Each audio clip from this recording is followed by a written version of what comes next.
glasses and contact lenses are never going to go away.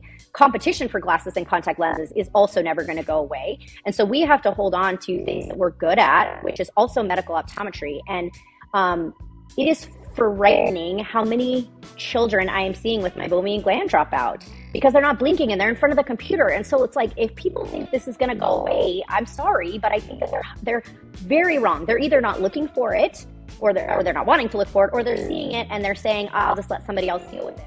Hello and welcome to the Crystal Podcast on iCode Media. Today I had a great conversation with Dr. Amber Dunn. We discussed a lot of things. She's got a really interesting practice dynamic, and the way she administers her practice is worth your time hearing. It's pretty cool, pretty innovative. And then also we talked a lot about her dry eye protocol, which I think also is innovative. If you haven't gotten to know Amber before, you haven't met her, you should check her out. Please enjoy our conversation. As always, be sure to subscribe to the podcast, write a review, share it with your friends, and support those who support us. Emerging presbyopes and emmetropic presbyopes can be tricky. These patients want and need additional help at near, but they can be resistant to solutions that create even mild distance blur. The MyDay multifocal lens has been great for our presbyopic patients. It allows those patients to transition into a multifocal more easily and more comfortably. And we've had this lens for long enough now that we have been able to see the simple and how simple the adaptation can be when adjusting from lower ad designs to higher ad designs. When prescribing MyDay contact lenses, you can feel confident about your environmental impact because for every MyDay contact lens sold in the United States, CooperVision's partner, Plastic Blank, collects and converts an equal amount of ocean-bound plastic through their global network. MyDay multifocal contact lenses will provide your patients with a great quality of vision and comfortable lens-wearing experience, all while making a difference in our environment. So if you haven't started utilizing MyDay multifocal in your practice, I'd encourage you to reach out to your CooperVision representative to get started. One of the challenging things with patients is when they invest in a really high quality pair of glasses and customized lenses, it can be challenging to keep those lenses clean, keep them scratch free, smudge free. And so we now have the ability with Crizal Sapphire HR lenses to offer our patients the best in class anti-reflective coating in a way that is really high resistance so that they're not having to care for their lenses as much as when those lenses are caring for them.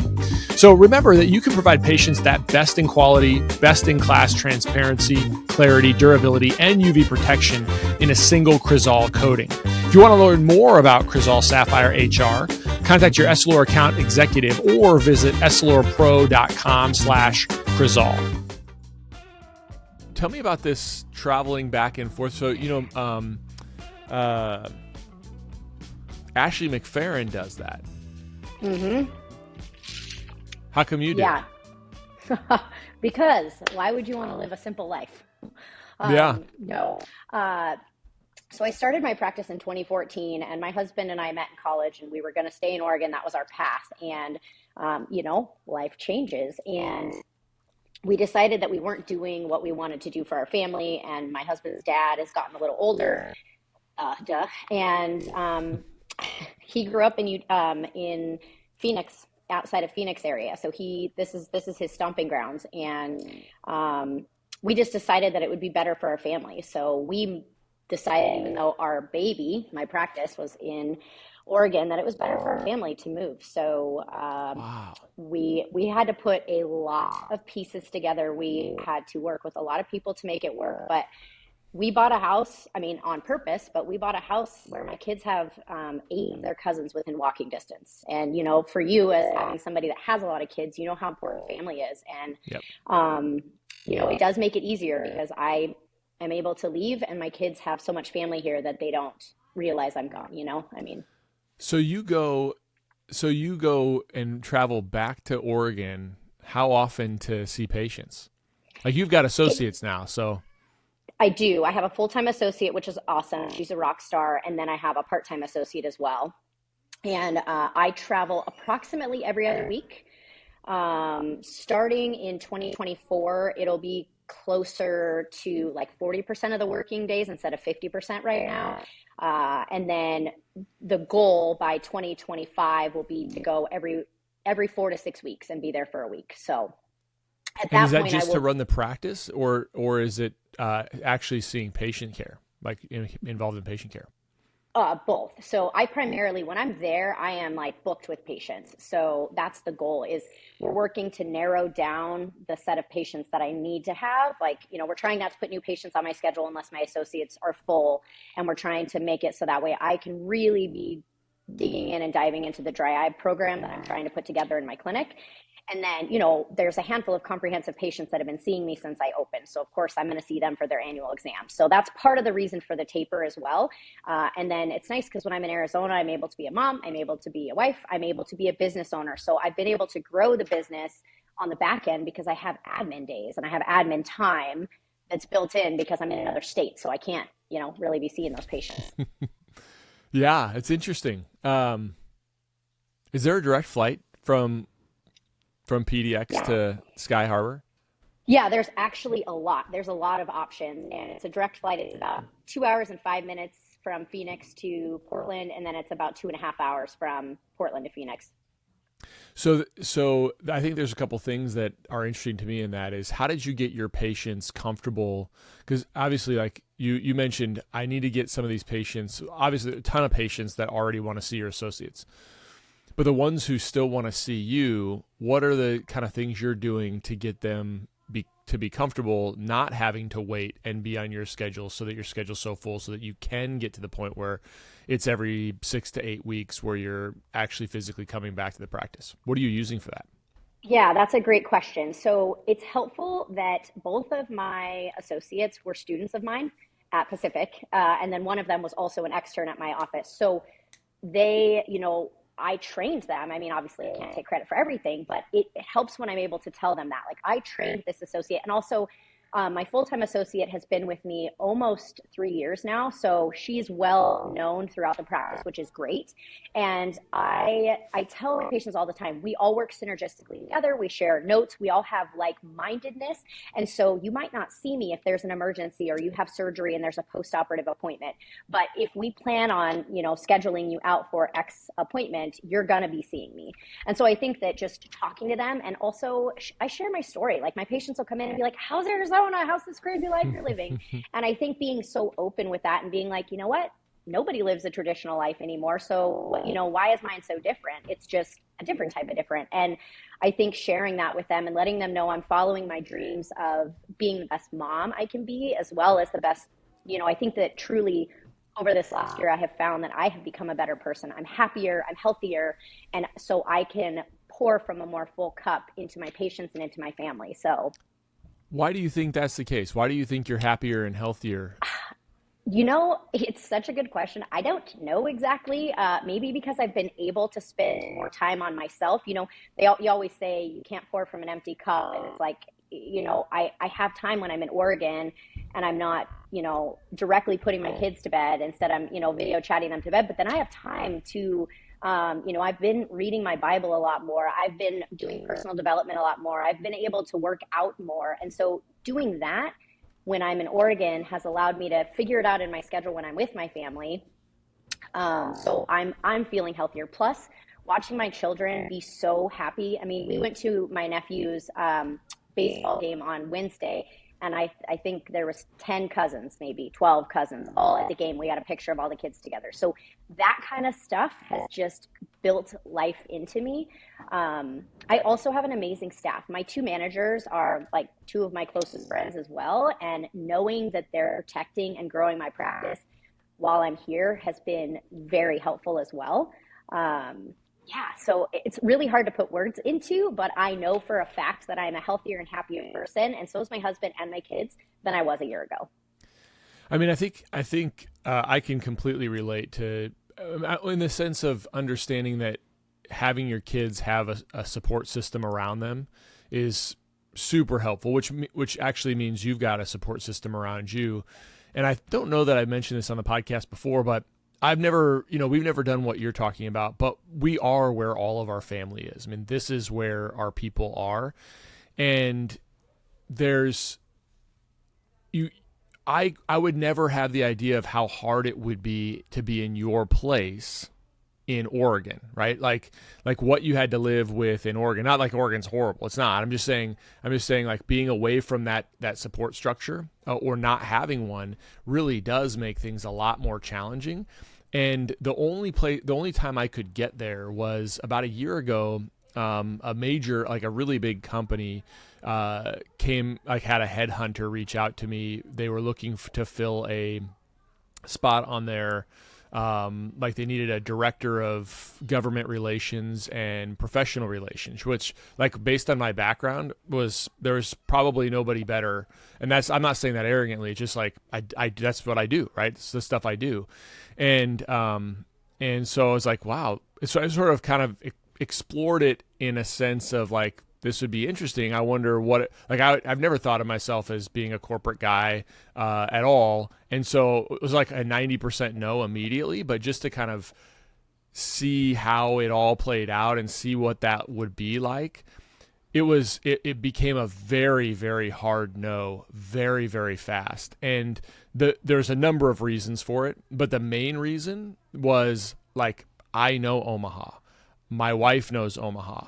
We know which schools our kids are going to go to. We have like this network of friends from years, right? Like a lifetime of friends that have like crept up in different places and different. And so like, it's like that, like, okay, well, where would because we'd have to move, where would we live in this other city? And what would be a good place to live? You know, where would we send our kids to school? And I mean, all these things that you just don't even think about. That speaks value to me from what you're discussing and how ill at ease I probably would have felt if I had made that decision. And that's the decision you made, you know, in 2014, essentially. But you now have this peace because of where you are. And I think the interesting part about it is, it allows you to assign. So what I was kind of doing was assigning almost a monetary value in my mind of what we had built up around us. Like, not just like how much just replacing income, but replacing income. And then how much would it cost to replace the income plus all of the lifetime of support that we have around us was, I mean, practically, like literally priceless. Like my wife and I were talking about it. I was like, well, what if they paid you this? They're like, nope. And they're like, let's double it. What if they paid me this? It's like, you couldn't even get close. Like the numbers were getting astronomically high. And what that showed me is just that, like, we weren't asking for that. We were just like playing a thought experiment, right? Like, what is the stuff that you've built up around you worth? And I only bring that up because most of us don't get to that point, and you've sort of come away from that where it's going the opposite. Like, what would it be worth, even if it cost us more, and even if it doesn't sound like this is the case, but even if it was less, we made less money, this is so much better. You know what I mean? Because most people, most people be like, well, I'm away from my spouse for a couple days on end. That's more challenging, right? But then you're saying, no, it's not, because of all these other things. So it's pretty cool. Yeah. And also, I mean, so I was living in Forest Grove, which is right where Pacific University is. My clinic is 21 miles from there. So it was a 42-ish minute commute, back road. So it was pretty stable every day. Yep. I've driven that road a couple times, quite a few times. So I was making that commute every day, well, Monday through Friday, right? And I was sometimes leaving before my kids and or husband were awake in the morning. And I was sometimes getting home after they had gone to bed. And so, like, even though I'm gone often, I feel like I'm actually with my family more. And like right now, you and I can see each other. How amazing is this? Like, I can see my kids every day, even though I'm not with them. You know, 10 years ago, it wouldn't be as easy. And so there's just, I just think about those things, and it's like, you know, before I would be at work and I'd be stressed that I wasn't at home. And then I'd be at home and I'd be stressed that I wasn't at work. And I don't quite have that feeling here anymore. I mean, you know, practice has definitely taken a hit because we went from me being full-time to very part-time. And so, you know, there is that stress there. And there's not to say that, you know, I don't have stressful days. You know, would definitely be a fallacy, but it's just a different type of stress, and it's a different type of feeling. And when you displace yourself geographically, like, what's the point of being stressed about something you have zero ability to change or manage, you know? Well, I think that's exactly my point. I mean, we live in a time right now where I think, I don't know if COVID had much to do with this for you, but for me, there was a lot of, I've told this story on the podcast, but there was a lot of sort of resetting of what's important, like, what's important your whole life, what's important, but until it's like, I've been working this hard for something that could completely be wiped away. I mean, literally that for 2 weeks, you're thinking like, we're not having a practice, I mean, there was a couple moments in there. So within 2 weeks, you go from here to way down there, and you realize, like, what am I working for? Like, what am I working so hard for? And that doesn't mean you don't work hard. Like, I work probably harder now than, well, probably the same, but something's different mindset. Yeah, something's different. Yeah. I don't know what it is. Something's different. I agree. So tell me about, I want to talk, I wanted you on for a number of reasons, but I mean, one, because we go back a long ways. In 2014, I must have known you when you were on the board of the AOSA. Mm-hmm. And that's where we probably first met. So it was probably in like 2013, 2012? 2012, 2013, yeah. Because I graduated in 2013 and then did a residency. And I would have known you. I feel like we maybe met when I was a trustee, but it might have been when I was the vice president. I'm not sure, but yeah, I bet it was sometime in there. Yeah. And anyway, it's been fun to see it kind of come up and even create like what you're doing now, which is a novelty. And I think it would be inspiring to a lot of people to hear your story, and but also kind of your ideas behind ocular surface dysfunction. And even, some of the things that you're doing with hypochlorous acid, which has been around for a long time, but I think the way you're using it is a little bit, has piqued my interest. So that's what I wanted to talk about. So tell me, you mentioned you're building your dry eye practice, and we'll call it your dry eye protocol. So like most independent optometrists that own their own practice, the primary mechanism that patients come into their practice is for comprehensive care. And I'm assuming that's the case for you. Is that an accurate assumption? Yes, I will say over the last probably 6 to 12 months, I have had an uptick of where I am a little bit of a referral center. Like, there have been some providers that have been referring into me, which has been an amazing feeling. But I would say generally, yes, patients are coming to us for comprehensive care, and then we see problems that concern us, and then we take care of it from there. Yep. So from a dry eye standpoint, tell me the things that you're looking for at the comprehensive examination, that signs, symptoms that say, hey, we're going to do something. Walk me through that.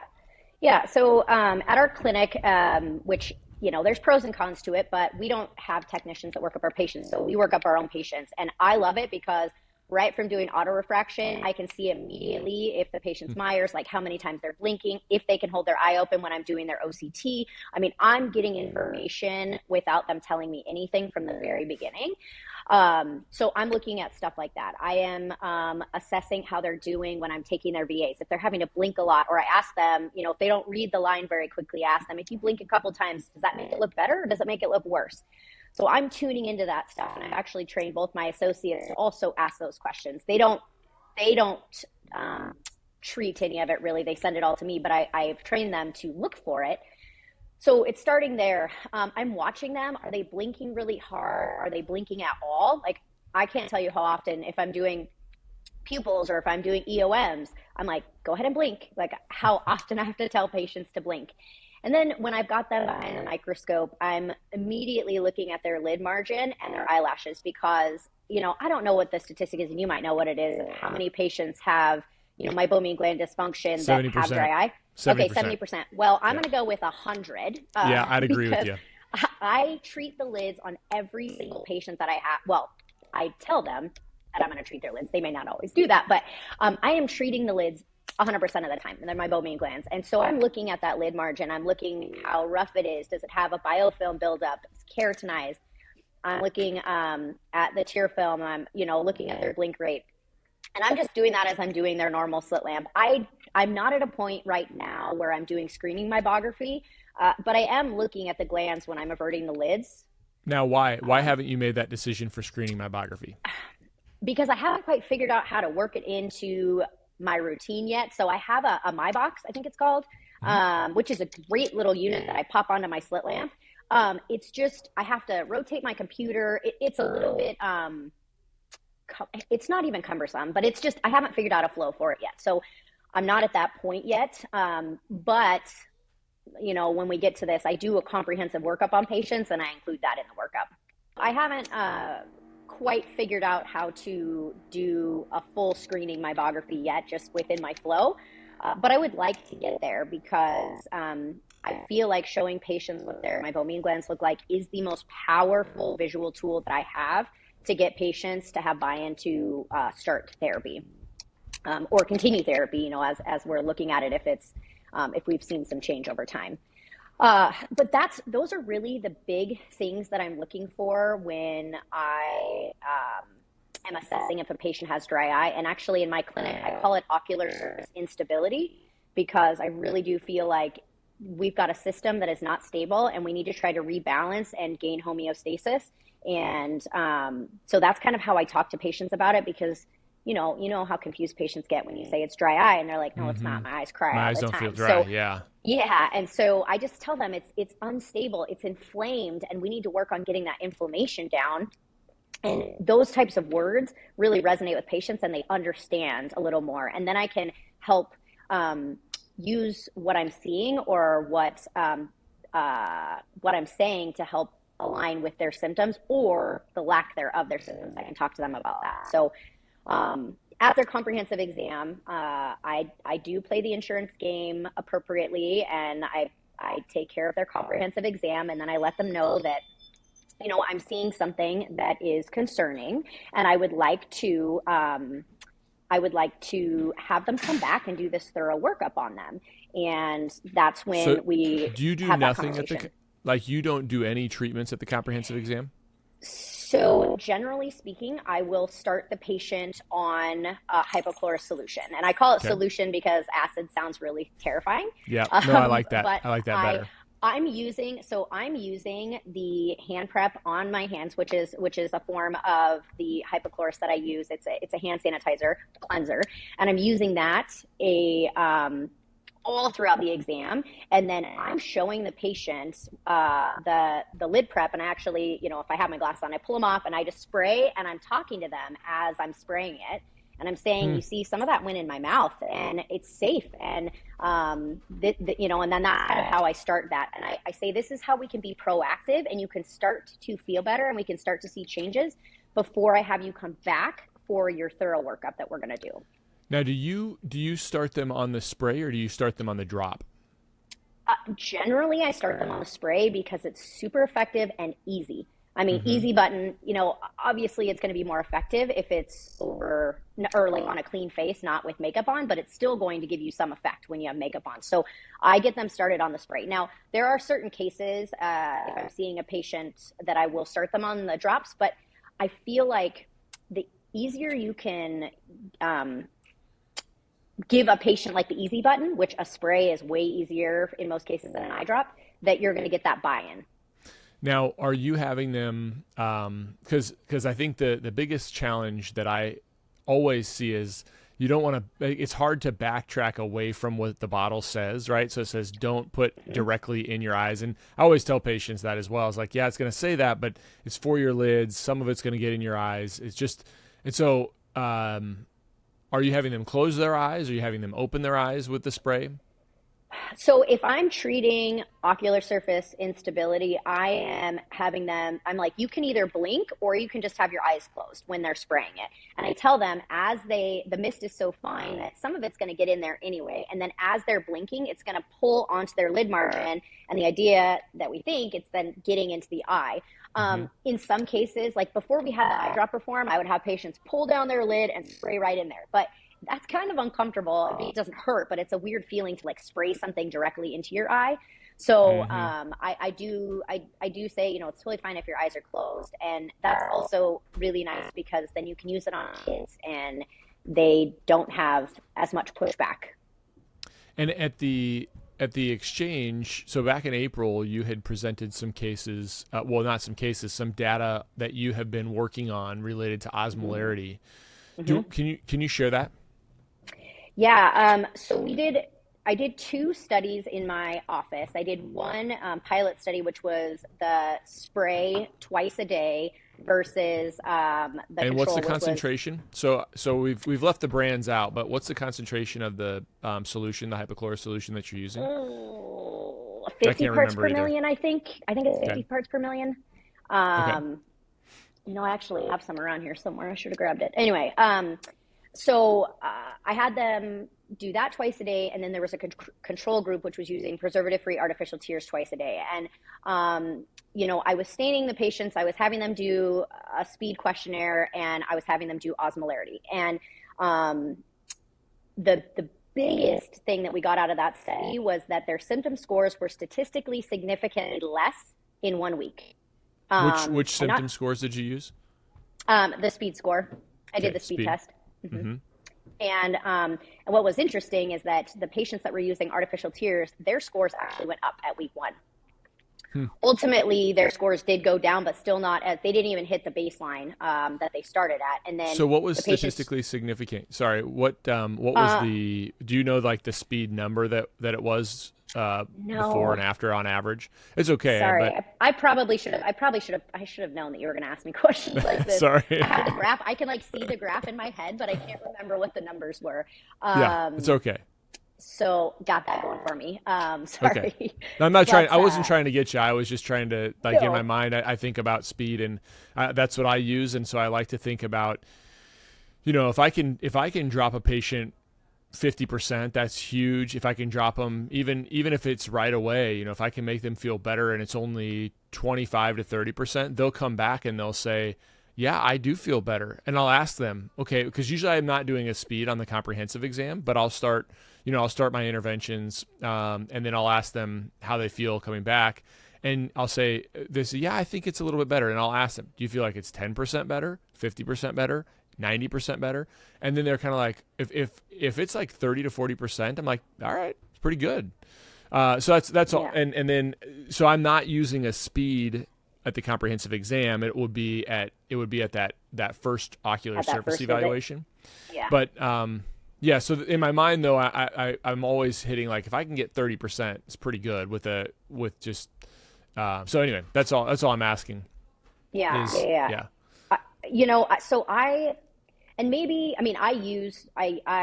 ask the patient, and then I also use the speed scores, just like a normal practice. But I generally, because sometimes if I get a speed score that comes back and it appears to be the same, I'll ask the patient, like, do you feel better, worse, or the same since I've seen you? And they're like, oh my gosh, so much better.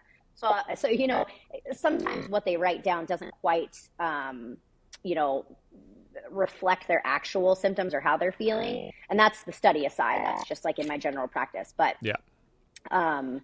Sorry, I interrupted you. So their speed scores improve.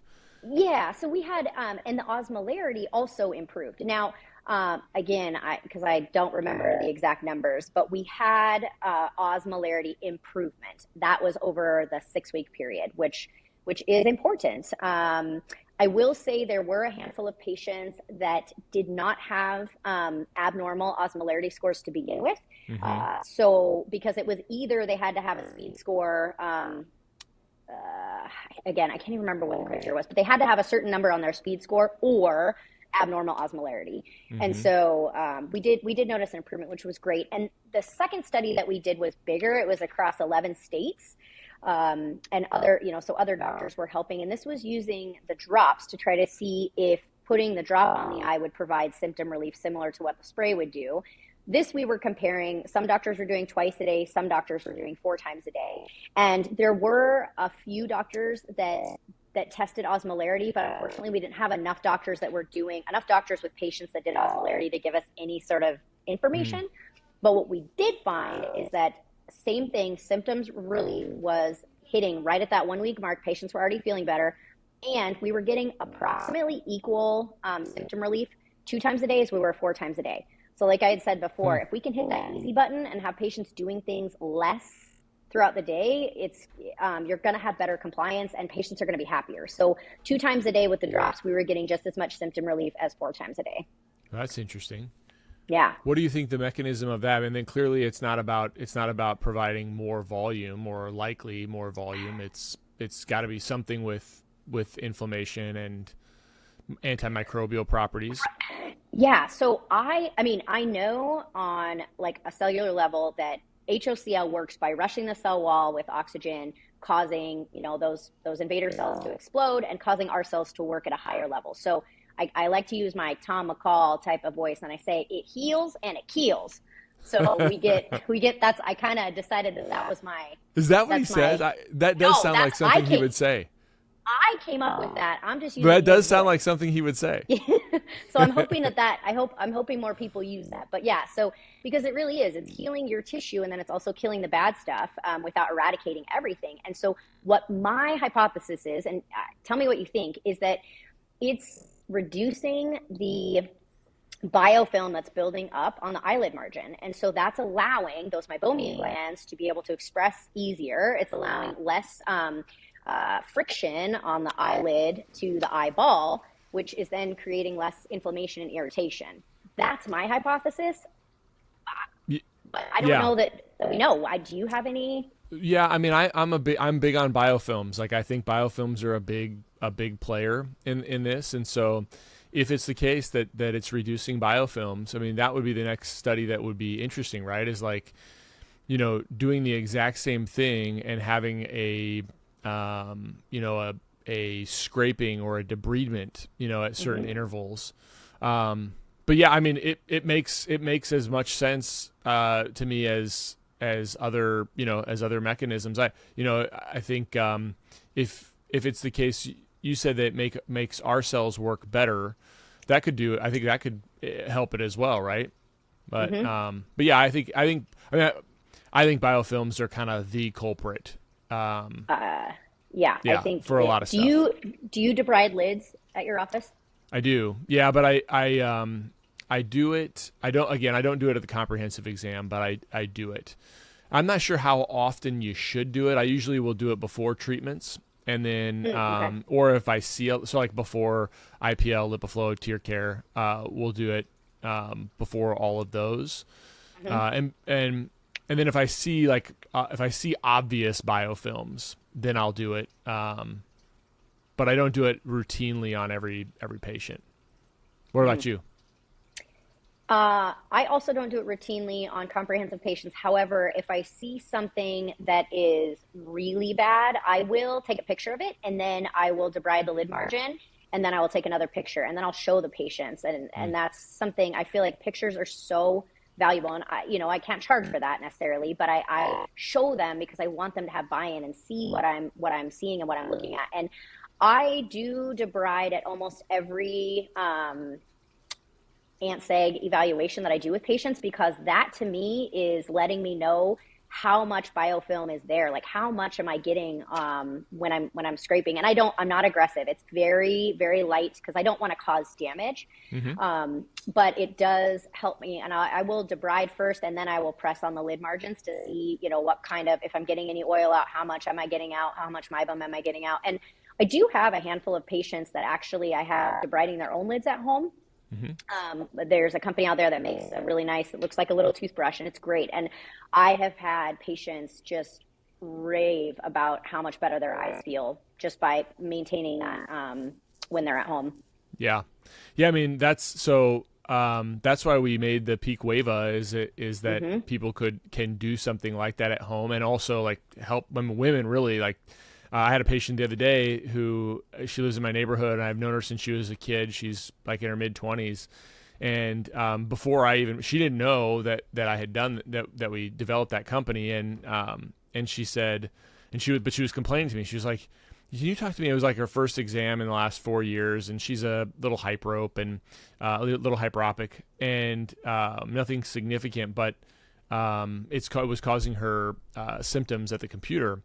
Anyway, but her point, like as she was kind of giving me the litany of things that she was concerned about, she's like, and I just have a hard time getting my makeup off. And even after I do a really good job, using this solution, I was like, oh, we got a solution for that. And like that night, I get a text at like 9:30 at night, like, this is unbelievable. I can't believe. And it mainly was because exactly what you're talking about is like, patients will do it and they'll feel better, and they don't even know that they didn't feel good in the first place. Mm-hmm. But it's their biofilms, it's their eye makeup, and they just have to have something to be able to get it off better. Do you know? Have you ever met Kathleen Mastroda? I don't think so. Catherine Mastroda? I don't think so. Catherine Mastroda. She made the Mastroda paddle. Do you know who she is? Oh, You're aware of the name? Yeah. Yeah. I met her.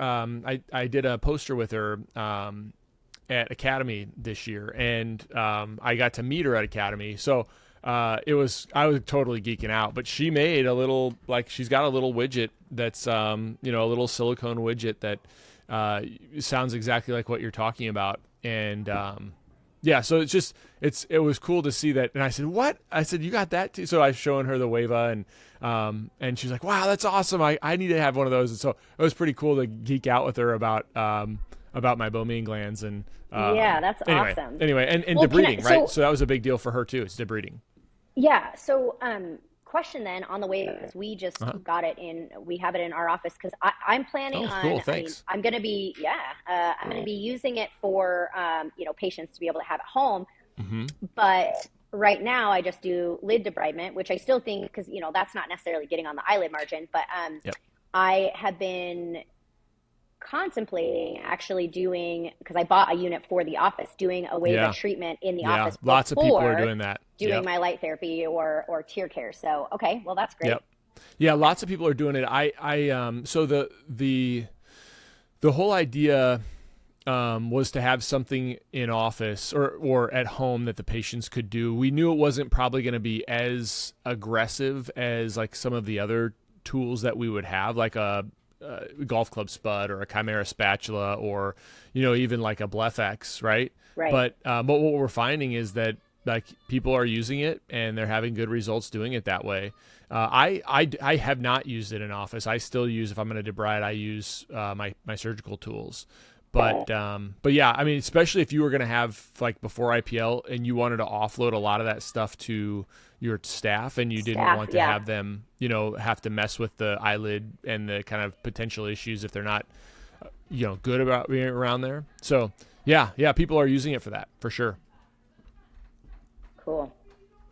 Yeah, let me know how it goes for you. That's exciting.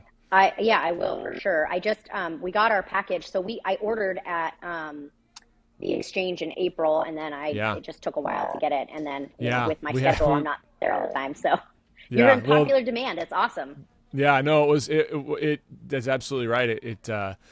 We have, like, when you manufacture something. I mean, I wasn't planning on talking about Peak or the Wava on this, but when you manufacture something, it's like a whole different ball game. I mean, like, all the logistics of internal things for a widget and putting it all together and having there's not that many companies in the United States that can do that kind of stuff. Like, there's not that many manufacturing I mean, it says a lot, I think, about the country, what we hear as far as offloading manufacturing, but that's absolutely the case. There's only like maybe 3, maybe 4 manufacturers that can do that in this country, and we were really committed to keeping it in the country.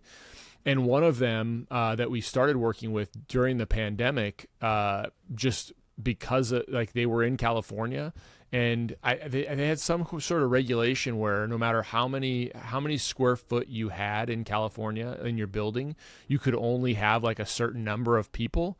So we had to like start all over because that company was so we were working with that company for like a year build up, and then COVID hit, and then we had to start all over with another company because this company just couldn't handle what they were currently doing and what we needed them to do.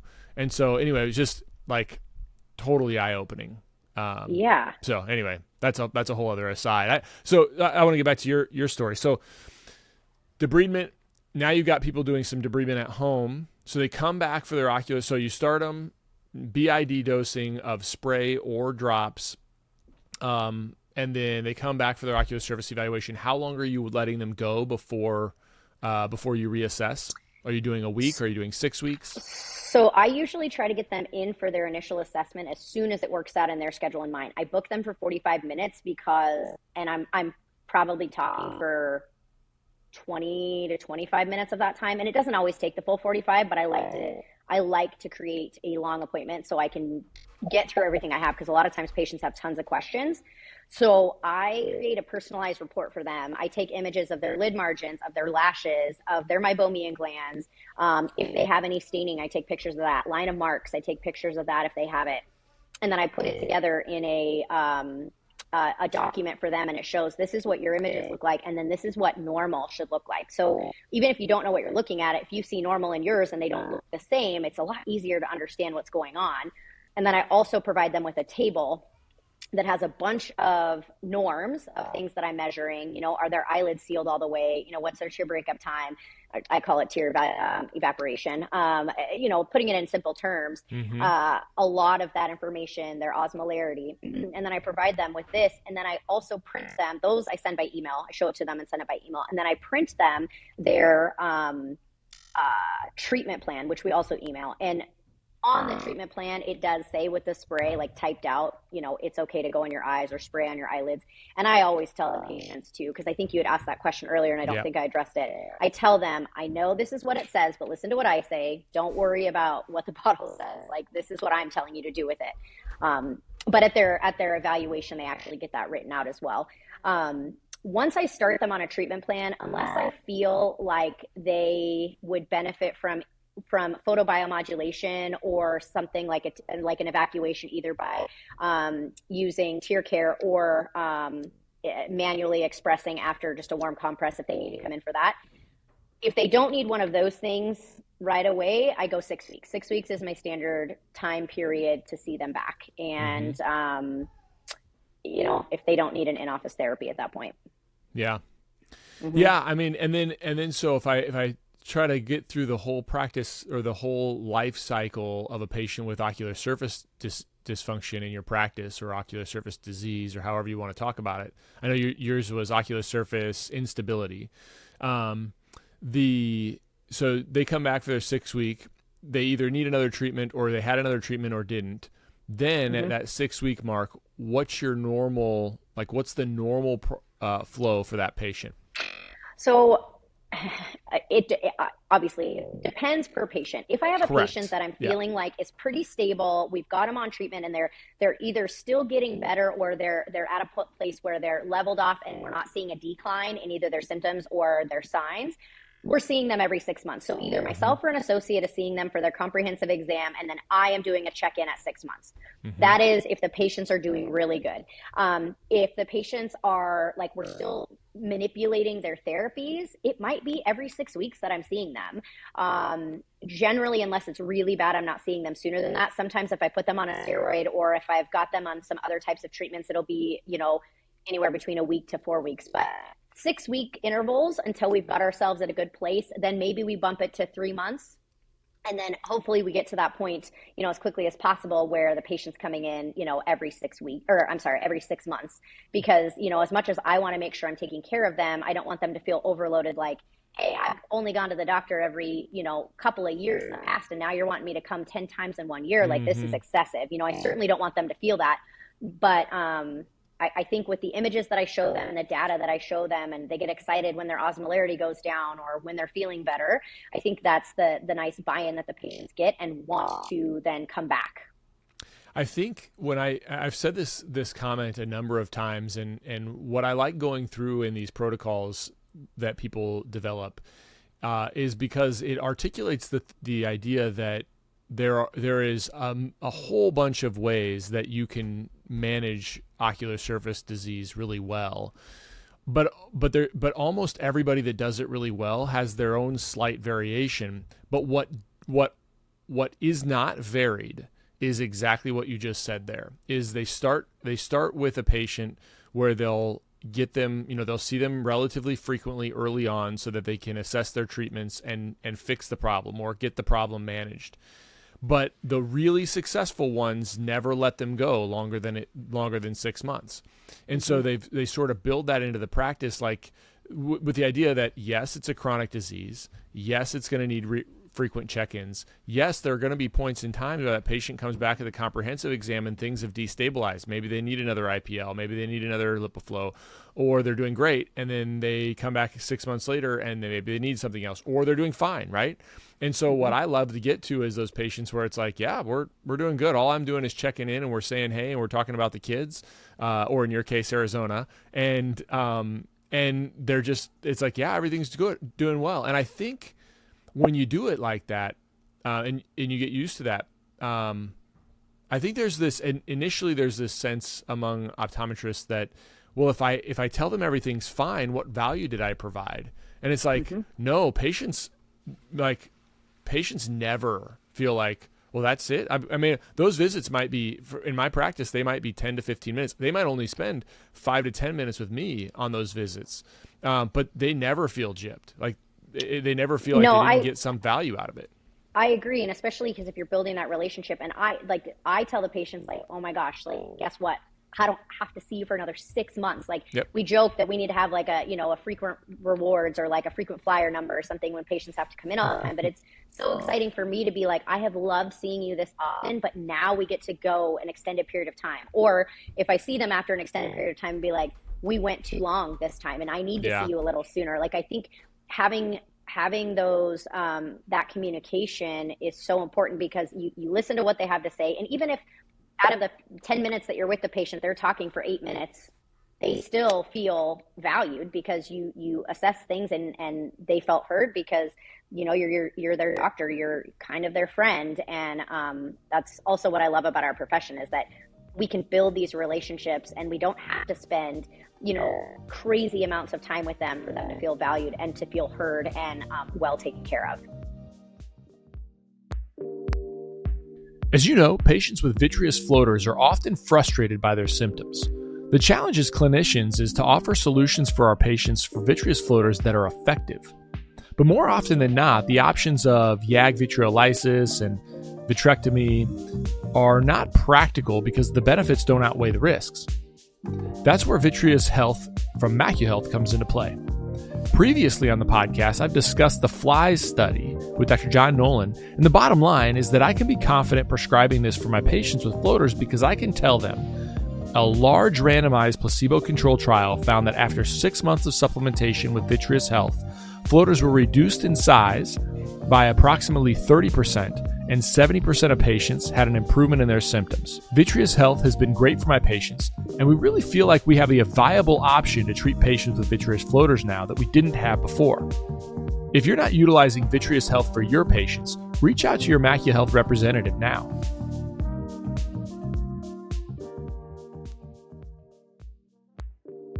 The most common questions I get include, what ophthalmological codes or evaluation and management codes should I use? What ICD-10 codes do I need to bill with this CPT code? What CPT codes can be billed together and what can't?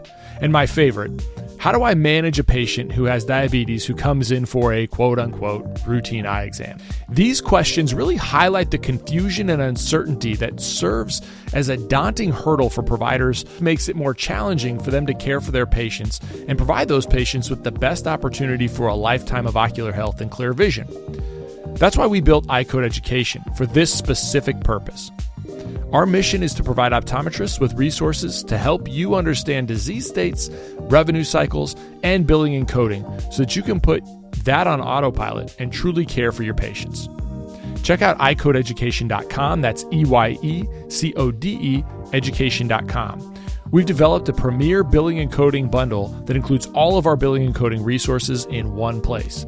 We also have a 10% discount code just for listeners of this podcast.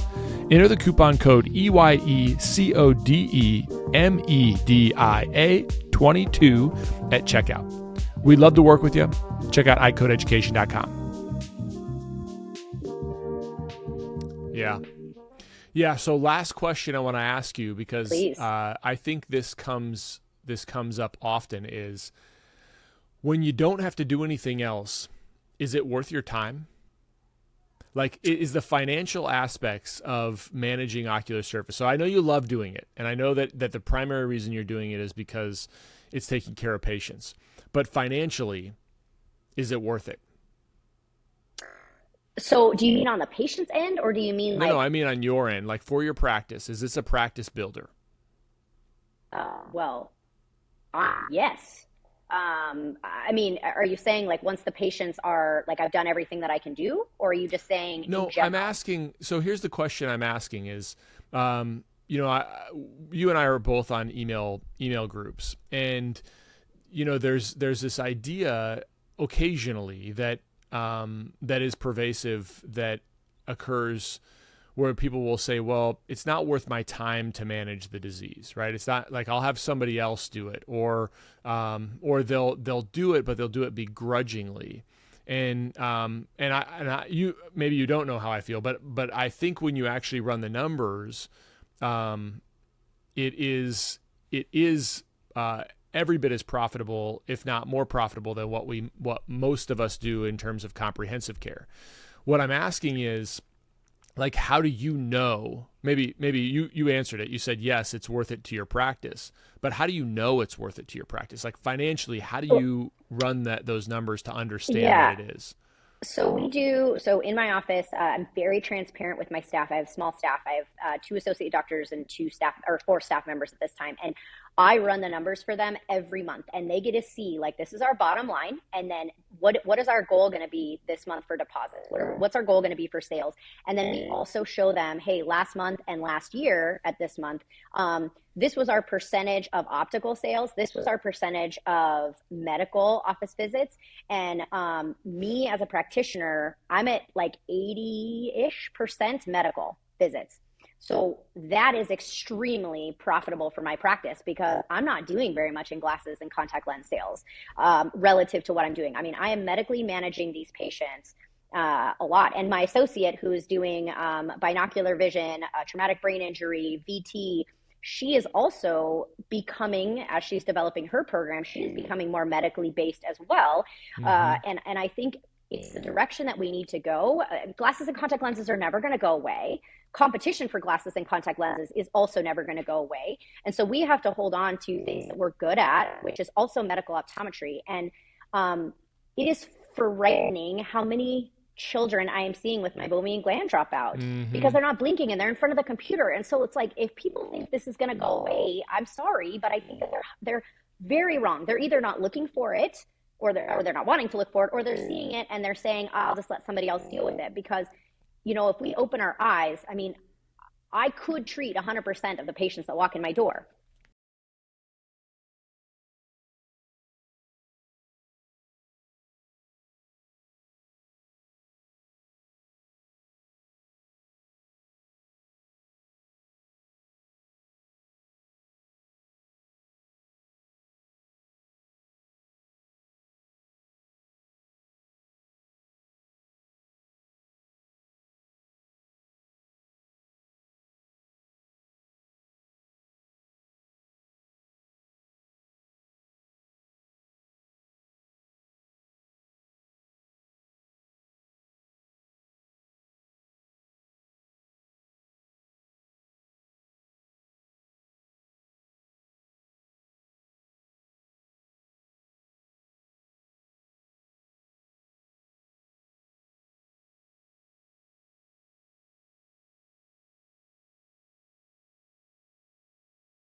That are covered or billable to insurance, right? So like let's just say that it's office visits and it is punctal occlusion.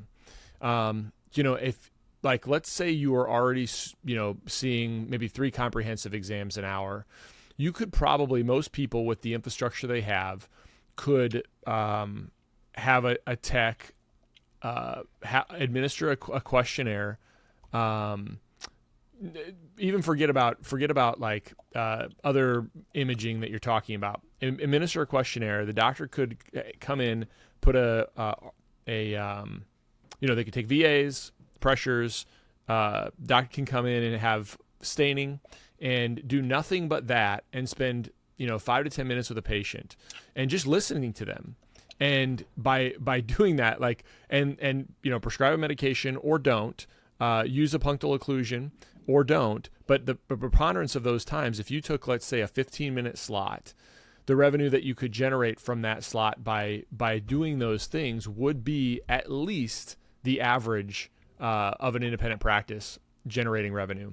Main point I was making is just that, the revenue you can generate, even with a 15-minute brief exam or a 20-minute brief exam, is probably more significant. And ultimately, it leads to this kind of total package that a patient has access to, and it makes you more valuable. So that patient is going to return to you when they know they can't get that same thing other places. I think that's the important part. I could not agree more. Yep, yeah. I could not agree more. And for me in my practice now, before I couldn't dive into dry eye as much as I wanted to because I was doing everything, and my capacity wasn't there. And having an associate come on who can take a portion of things like the binocular vision, the TBIs, she can manage the glaucoma patients that we have in, or the retina patients, and then I can more focus on this. We've got a total package because we've got an inner office referral center. We see a need and then we refer it out, whether it be to each other or it, be to outside, to a provider that is better suited for that. But it is absolutely a practice grower. You're looking for it and you know how to manage it, or you know who to manage it.